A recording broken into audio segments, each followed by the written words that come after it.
Hello! Good morning, good afternoon, and good evening po sa ating lahat and welcome to Team Mercadis Vlog. Kumusta po tayong lahat? Sana po ay nasa mabuting kalagayan po tayo saan man tayong parte sa mundo. For today's vlog, pag-uusapan po natin yung aming weekly and monthly budget sa family of 4 dito sa Canada or Buhay Canada, 'di ba? Sabi nila, masyado daw magastos sa Canada, mahal daw, lahat daw expensive, trabaho-trabaho na lang, para lang daw sa expenses. So let's see, titingnan natin ang budget kung talagang tama nga ba ang sinasabi, di ba? Kasi kahit naman saan tayo sa ngayon, because of the inflation rate, talagang mahal lahat, right? So, isi-share ko lang po sa inyo ang aming budget every week or every month. Okay, kung may matitira pa ba sa mga sahod na tinatanggap namin. Mas maganda talaga yung meron tayong monthly na budget or weekly para alam natin ang ating finances kung saan mapunta. I-share ko lang din po yung aking experience dito sa Canada since mga baguhan lang po kami dito, magto 2 years pa lang. Okay? Para may guide din naman. So, let's start. Unang-una po, the basic one is our apartment. We are staying in a 2-bedroom hall apartment. May renta po na $1,517 per month.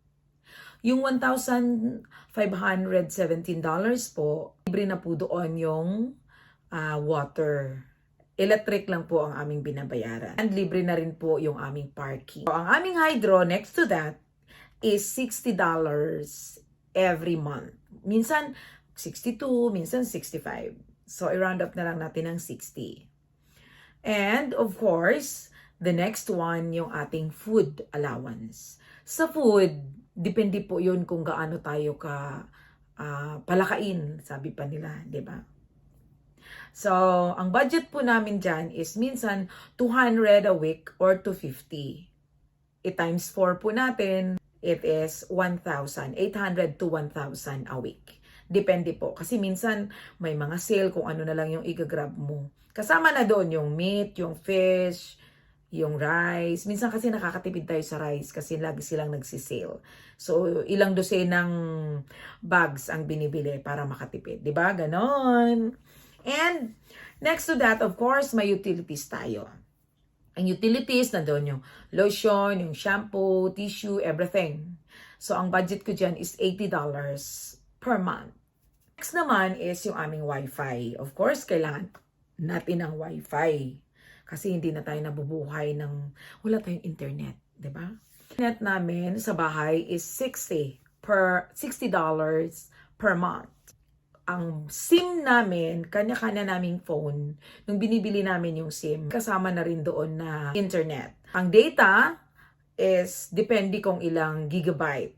Yung sa amin ni Marlo, tag 25 GB. Tapos yung sa kids, unlimited call lang sila at meron din naman silang data.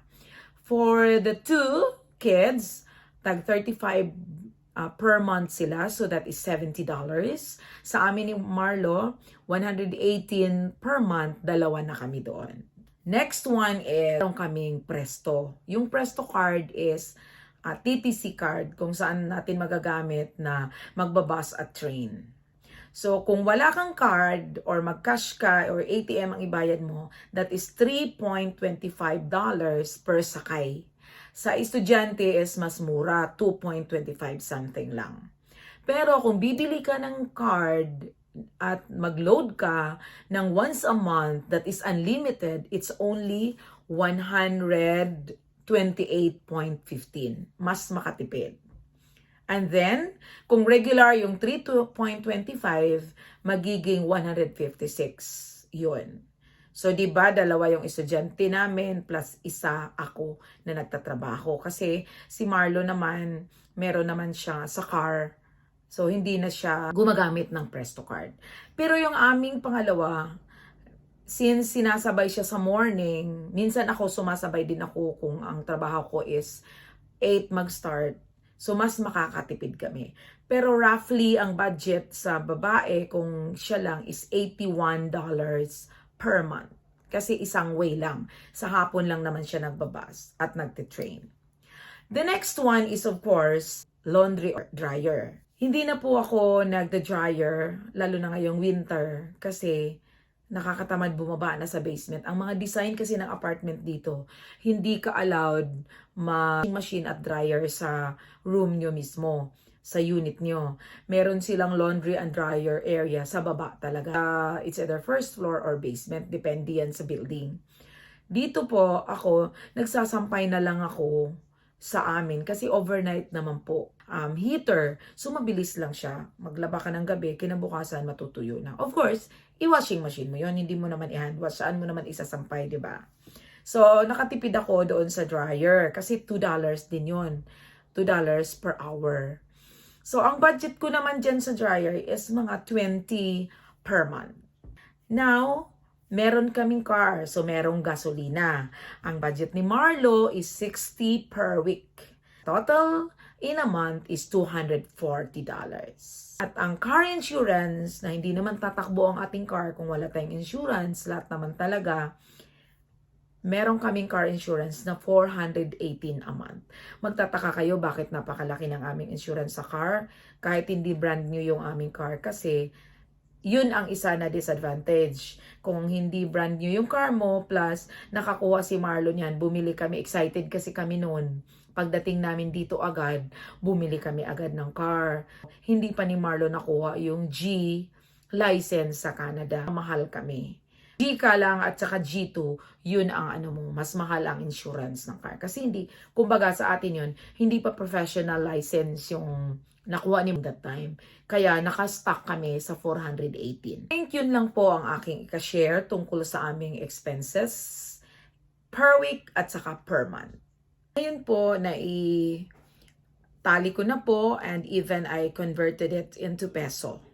So, talaga naman pong malaki ang gastos, talaga naman pong totoo yung sinasabi na expensive ang cost of living here, pero ganun naman talaga. Kahit wherever we are, we need to spend. Kailangan natin mag-budget. So, kahit naman saan tayong parte ng mundo, meron at meron talaga yan. And it so happened na nandito sa Canada, kung marunong ka naman mag-budget, magkakasya din naman ang sahod, di ba? Yun lamang po, sinishare ko lang yung basic expenses for the week or for the whole month. Of course, may mga add-ons pa po yan. Ang add-ons po is like, kakain kayo sa labas, tapos may mga party, minsan talaga bumibili tayo ng mga regalo or kung ano-ano na lang miscellaneous. So ito pong aking sinishare is talagang basic needs lang po ito na nagagamit every day in a month. So wala na doon yung mga labas-labas natin. So, nasa atin po ang sikreto on how we budget and how we live beyond our means. Po tali ko na po and even I converted it into peso. So, talaga naman pong malaki ang gastos, talaga naman pong totoo yung sinasabi na expensive ang cost of living here, pero ganun naman talaga. Kahit wherever we are, we need to spend, kailangan natin mag-budget. So kahit naman saan tayong parte ng mundo, meron at meron talaga yan. And it so happened na nandito sa Canada, kung marunong ka naman mag-budget, magkakasya din naman ang sahod, di ba? So yun lamang po, sinishare ko lang yung basic expenses for the week or for the whole month. Stay happy! Bye! Till next video! Bye everyone!